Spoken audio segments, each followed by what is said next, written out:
Hey everybody, it's Chris here with Academy of Worship here on YouTube, and just wanted to welcome you to the first episode here in my church, the office at our church. I guess no better way to start this out with kind of a reality check. The reason I'm recording in here for this video is because we have another church that comes in here and uses our facilities to have worship and come before the Lord, and so I don't have access right this second to a lot of the facility. But hey, it happens, right? That's what we're here for. And so if you hear background stuff and drums and yelling and screaming and worshiping and stuff going on, it's that. So I figured that we'd start it out with the electric guitar, and just kind of the basics of that and where it fits in worship, and kind of the different things you can do with it. The premise of this whole thing: you have your guitar, you have your gear, someone says, hey, come help us lead some worship, and what tools can you have at your disposal that will allow you to add to that situation without maybe even playing with some of those people, but being able to do it effectively. First thing I wanted to cover was just real basic equipment stuff, and there's a lot of stuff you can do with guitars in modern worship music, and but there's a few main tools that you should really have at your disposal if you're going to play with a band. The first thing, of course, is a guitar. I'm playing here on a PV Wolfgang. It's kind of been my go-to. It's basically a Les Paul. So if you're going for that kind of sound, I personally am drawn towards the meatier sound of a humbucking kind of Les Paul type guitar. But you may be into more of a Fender type sound with the single coils, a lot more like the Edge from U2, that kind of thing. Totally cool. This stuff still applies. Anything I'm going to go over, so don't let the equipment fool you. The other thing too is I'm using a Line 6 M13 for all of my effects right now. If you've got separate pedals, you've got a gigantic pedal board, or you're just starting out, cool. It's all the theory is there. It's all the same stuff. Lastly, so that's between guitar, effects, and then to an amp. I'm actually running through a Fender Frontman 212R. It is a cheap, solid-state amp, and all the amp purists are going to yell at me and tell me that I'm terrible for having that amp. But hey, it works, and I'm not rich, so you can get pretty decent tones out of it. It's not the best amp in the world, I admit. But so that's the equipment we're looking at right now. So I've boiled it down to about 3 things that you need or should have in your arsenal as far as effects go. So as long as you have a guitar and an amp, you're good. 2/3 of it ready. The last part of it is the effects, and there's 3 basic sounds that you've got. One can just be a straight clean sound. This is just my guitar going through my amp.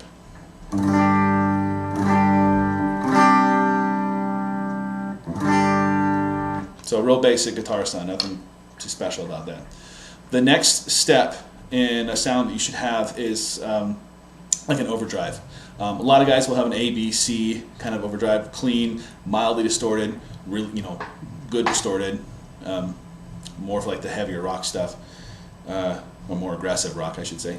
But for right now, for the intents of this, let's just pretend that you've got one, like a full tone OCD or something like that you've spent money on. You've got your one overdrive pedal, cool, and so you have your one drive sound.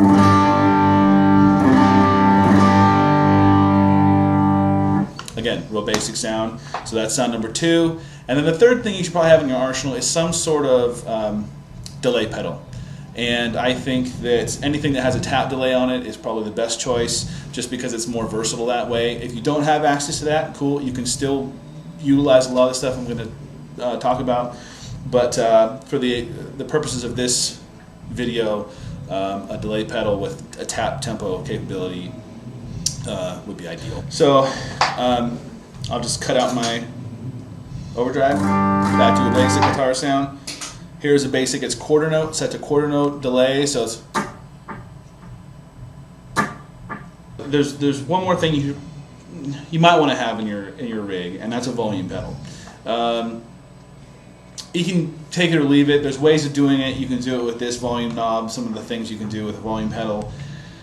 But you run into problems with, if you're on an overdriven sound, the sound coming off your guitar actually, this will affect how much drive you're sending. So if you don't want to mess with that during whatever volume swells you're doing, it might not be ideal. So you can put this, for instance, after your guitar in the effects loop or something like that of your amp, so that you're like after your preamp before the power amp, so that you're not messing with the drive per se. Anywho, that being said, it's a good thing to have, because in a lot of songs in worship, the electric guitar in two instances actually covers some of what a keyboard would do, especially if you don't have a keyboard in your band. So you can use your volume pedal to almost produce a pad-like sound. Now, for instance, this kind of sound, I just want to show you what I'm talking about. This actually has multiple delays in it, and they're really wet delays, meaning they're really up front in your face. So for instance, this is what the sound sounds like without a volume pedal. So lots of delay.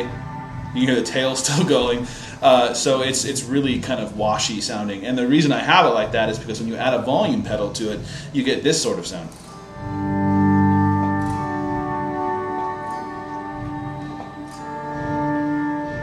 And so, and again, I'm sure you're hearing my strings from here on the mic, so it's not the best example of the effect. But you can imagine that if you're swelling into it and you don't have the attack of your pick, so you hit it, then swell up to it, all you're getting is this lush kind of wash of almost a pad sound of a keyboard.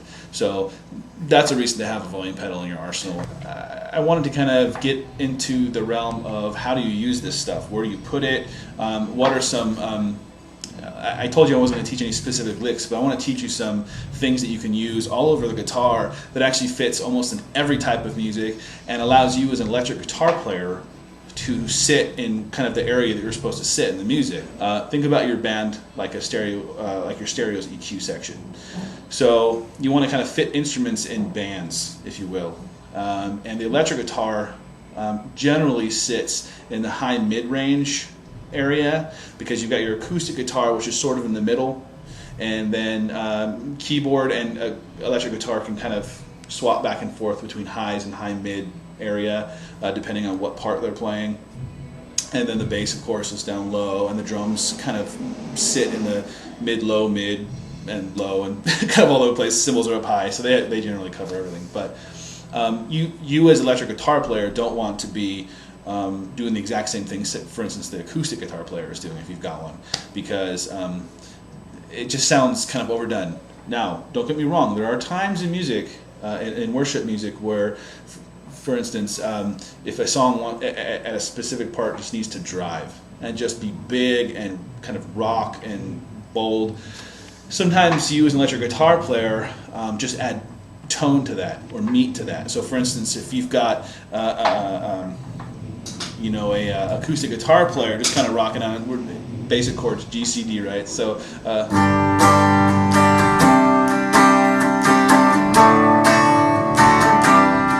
right, imagine that being your acoustic guitar player. He's doing that on acoustic, and let's just say it needs to be big. The whole band, everyone's got to be in. It's got to be huge. So in this case, the electric guitar could possibly double what the acoustic is doing, and add some distortion to it or some overdrive. And when everyone's in rocking,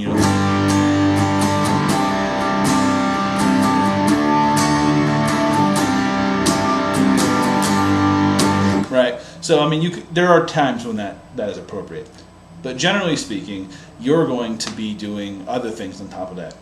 So using that as a starting point, let's just pretend that the acoustic guitar is doing that, and let's say that the director or you or whoever is deciding the musical arrangement of it says you as electric guitar need to not be doing what the acoustic is doing. Then what? What do you do? Well, let's just use a musical style of rock, up-tempo rock, just like I just played, G, C, D. Instead of you just mirroring what the acoustic guitar is doing, you could be doing something up high. Now there's a ton of stuff you could be doing, and I'm not going to cover it all, but one of the things I found that works really, really well is to use a variation on we'll call it a 5 chord or a power chord for a guitar. But usually you think of a power chord for electric guitar down here, you know. Right? But we're not going to put it there. We're going to move it up. So instead of G, we're going to be up here. And you can do the, so on the B string, you're on the 8th fret. And then on the G string, you are on the 7th fret. And on the D string, you are on the 5th fret. Okay, so you've got that 5 chord going. Now, what you can do is while they're going,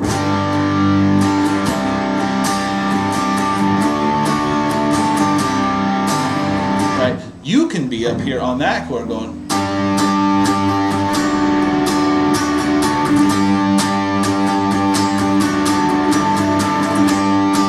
Right, and what you can do is you're moving your pinky around, and sometimes you don't want to keep that first finger down here on that G, on the 5th fret on the D string.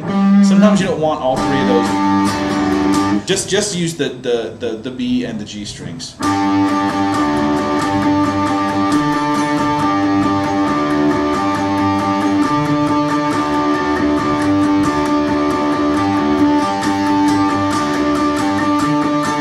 Right? So you could be doing that kind of thing, and you don't have to move a lot.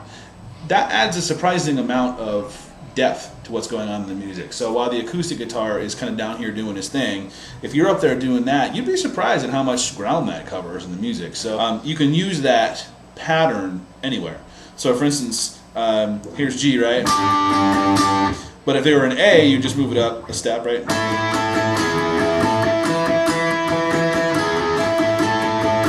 Now a lot of people don't want to play it there, they'll play it down here on the E and the B string.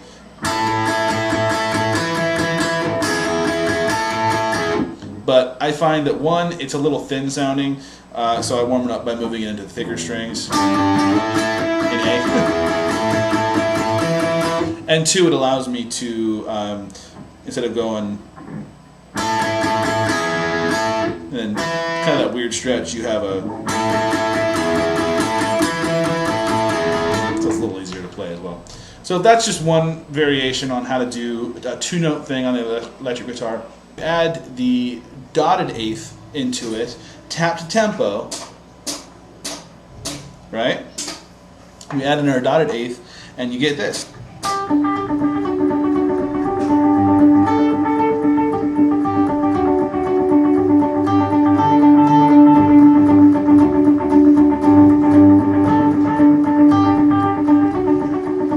And you can see if I start arpeggiating the 2 notes and just kind of picking off and on each one, you get.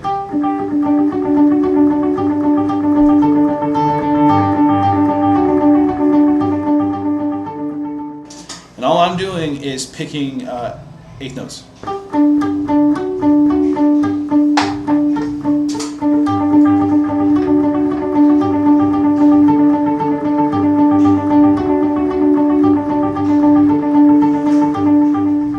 And a lot of times that arpeggiation is actually going to sound better than just kind of doing it straight. You can hear that. I mean, sometimes you want that, but.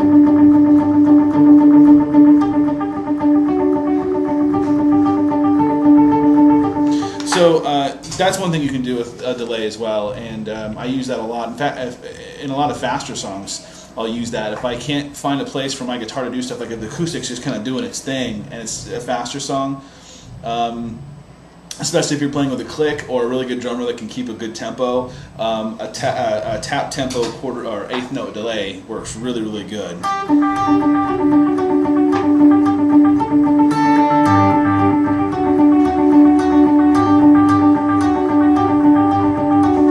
So that's a really cool tool to use if you got the tap tempo and you have the setting for dotted 8th delay. Dude, you can use that all over the place. And that works really good with a clean sound as well. Sometimes I'll dial back the mix though, so it's not so much in your face. But we'll cover that in a second. Right, so that's a good idea of where you can sit with a dirty sound on like a faster tune when you need somewhere to be. It's a real basic thing. So again, experiment with it. That's not the only thing you can do. One of the other things that I see a lot of guys doing is they'll actually just play like a melody line over the chords that are going on. So if you know your scales, you can even use that dotted eighth that we just talked about, and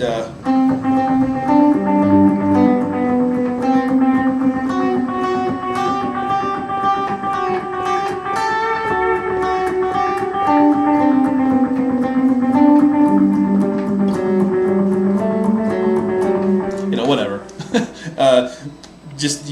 They just kind of walk around in there. And if you come up with a riff that sounds cool, stick with it. Whatever works. It depends on the song, but a delay and keeping your guitar up in the high mid register when you're playing with a little bit of a dirt on it, or overdrive, does a lot.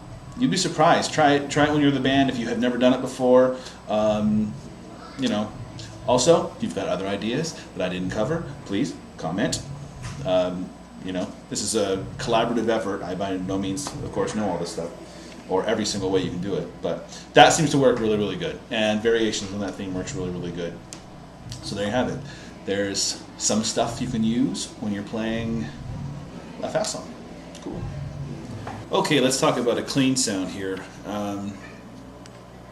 There's a lot of stuff you can do clean, but with an electric guitar, usually any kind of basic strumming patterns is covered by an acoustic guitar player. Usually, not always, but usually.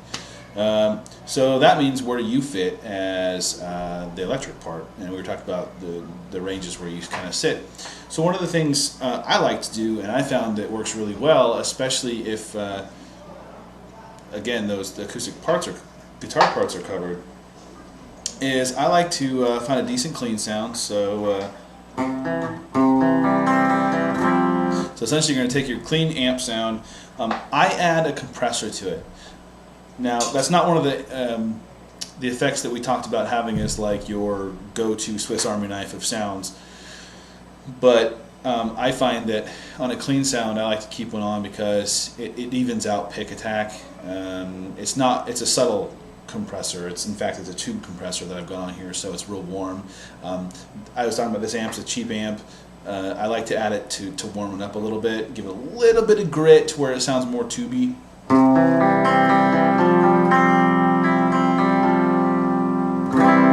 So without it, with it, it's so subtle you may not even hear it on the recording. But anyway, I like to have it for a couple of reasons, but I like to have that one. But outside of your clean sound, whether or not you have a compressor on it, one thing I like to do, if the song has space for it, and when I say space, I mean that because this next thing I'm going to show you needs space to work. I actually combine delays. Now, if you only have one available to you, cool. That's cool. I would say that if you only have one available to you, depending on what the song is, you should pick either quarter note delay or dotted eighth delay, and mix it in a fairly good amount of it. You don't need to be shy, but then again, you don't want it to be so much that you can't tell what you're doing on the guitar. So, having said that, let's add our first one here, and this is a fairly significant amount of delay, and you can back this off if you don't like it, but this one here is a digital delay, straight digital delay, quarter note. So, and again, I like to tap the tempo. That's because the space thing actually comes into play with the tempo. So if we're doing, if we've got this kind of sound, we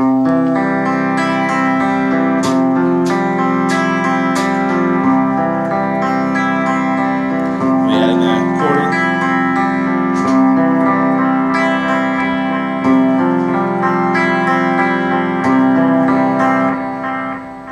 Right?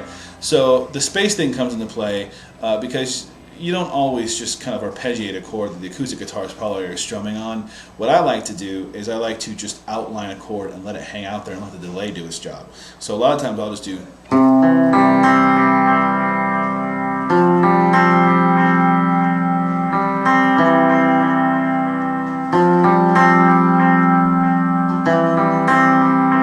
that kind of thing. So you hear those tails work, and if you've got it tapped right, everyone's staying in the same tempo, especially if you're with a click or something like that, this works really, really well. So again, this is on my bridge pickup. So right now it's real bright. A lot of times on this guitar I'll go and I'll combine both of them. It almost gives it a fat single coil kind of sound. I'll call it our faux Gretsch sound.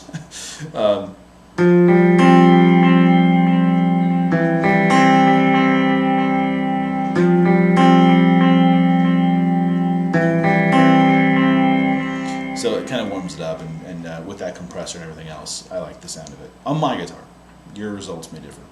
But there's the space thing I'm talking about. Apply delay, but remember, the more you pick, the less you're going to hear the delay.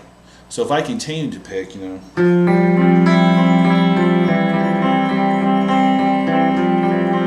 it just kind of washes out.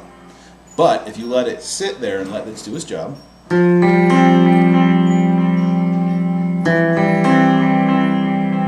I think it's a little more effective in kind of carrying along. So there's that. The other thing you can do, I talked about earlier, was combine two delays. So you can combine a quarter note and a dotted eighth note. And what I do is I'll go compressor into my quarter delay, and that quarter delay feeds the dotted eighth delay, and you get this kind of galloping thing. So if this is our tempo,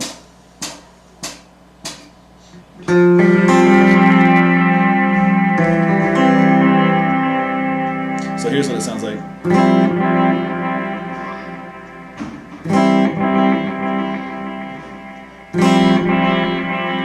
So you can hear it. It's kind of hard to hear, but you get that da-da, da-da, da-da. And so on occasion I'll use that. It's not something I turn on all the time by any means. In fact, it cleans up when you don't have that much delay, because you know, it loses its definition in the delays. But if I do need to get some kind of heavy, big delay going, and I talked about it earlier, I use that setting for the swells if I'm doing kind of a pad sound. So there's that. And the one effect we haven't talked about, and I use sparingly, is reverb. And I know there's a lot of guys who are going to yell at me for saying that. You know, reverb is an awesome effect, and I have yet to utilize it outside of the swell thing. And the last thing I add, and this one's actually kind of unique to the DL4 from line 6, it's called a particle verb.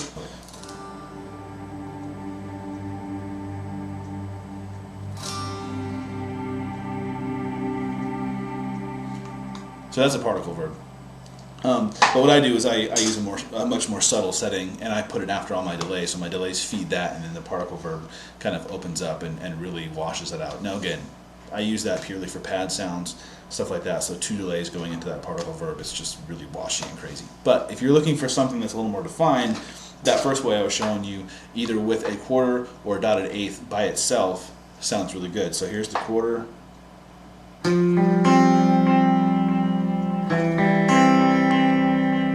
And then here's just dotted eighth.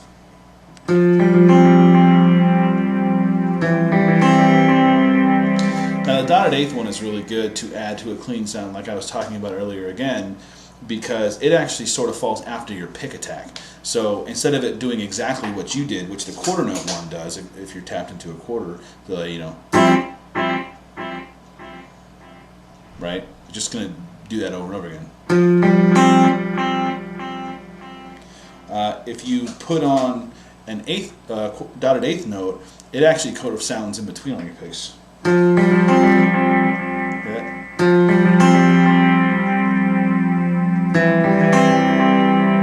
So I actually prefer that one sometimes over the if I'm not looking for something super rhythmic, that one's really nice because it falls between your pick attacks and kind of stretches it out musically, if that makes sense. Makes it a little more washy and kind of, I don't know what the words are, but play with it, you'll see what I'm talking about. As far as chording goes, it really, the sky's the limit as far as what you can do. One thing that I found really works is outlining the top or the high part of whatever the acoustic guitar is doing. So if geez, what key are we in? C, right? So F to C. So if we're doing that sort of thing and going F to C, kind of imagine, this is the way that my mind works, so if it doesn't work for you, cool. I imagine, what would I do if I was going to play everything in a first position? Meaning, if all I ever wanted to do was play the shape, basic first position shapes, like, turn that off, like C, F, not even a bar F, if I want to cheat, and or like a G. Now, if I wanted to play everything in first positions, the one thing you need to do is capo, right? So I think of it like that. I just base everything off of where a capo would be and how I would play that. So for instance, if I knew that we were in the key of C, and I wanted to play a C, but in G, in a G formation on in my hand, so doing this but making it C, right? You'd want to do it up here. Of course, I'm muting and making it kind of cheesy. So you would capo the 5th fret, right? So that if you sounded a G shape based on the capo right here, that would be a C major chord, right? Okay. Having said that, what I like to do is, and I'm sure you're all familiar with, I'm just going to call it the Chris Tomlin way of playing guitar, because he was the first guy that I got used to playing like that. And what I mean by that is, for instance, if you're in G, you never lift up your ring and pinky fingers when you're playing pretty much any chord. So for instance, if you're playing G, and then E minor, right? So these ones right here never moved. I base pretty much a lot of that off of that. So for instance, if you're getting back to the capo 5, or pretend like you're capoing 5, just play your C notes up here, right? So they're kind of doing a nice slow song. So they're down here.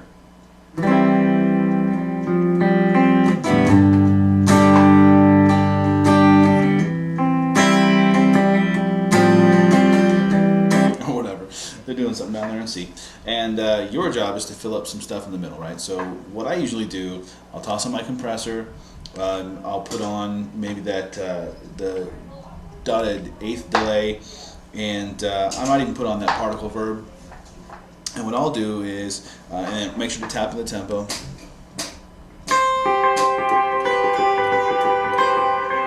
Right? So what I'll do is, depending on where the song is, as far as the flow of the song is going, like if it's big, it's one thing just to kind of go,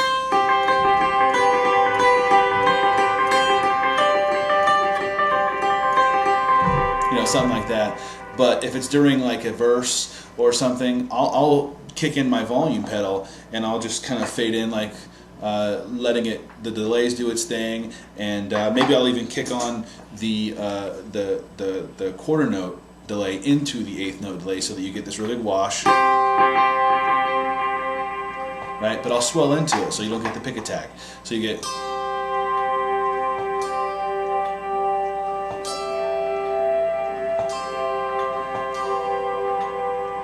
so that going over a steady rhythm or something over your acoustic guitar player will actually sound really good. And then as it picks up in kind of a build or wherever you're going with the song, you can ignore the swelling part and just,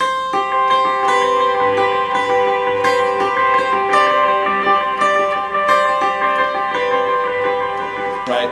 So that's one thing you can do if you're not going to change a whole lot and you just want to keep it clean. Of course, the other option is to maybe kick into one of your dirtier sounds and do kind of a leady thing over it, depending on the song. Again, sky's the limit, depends on what the song needs, and what your director of music is telling you, or whoever is in charge of the band.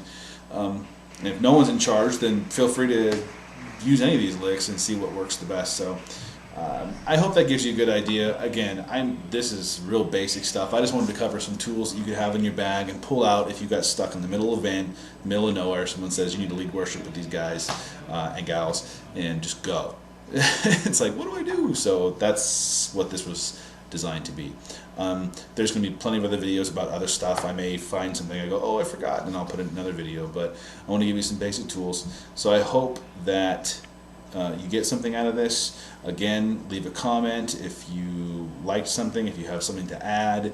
We may even take a comment and make it into another video. Whatever. So there you have it. There's some basic electric guitar in worship, and take it, leave it, use it, don't, whatever. But God bless you, and keep on coming back to Academy of Worship here on YouTube for new stuff. So I'm Chris, and I'll talk to you guys later. See ya.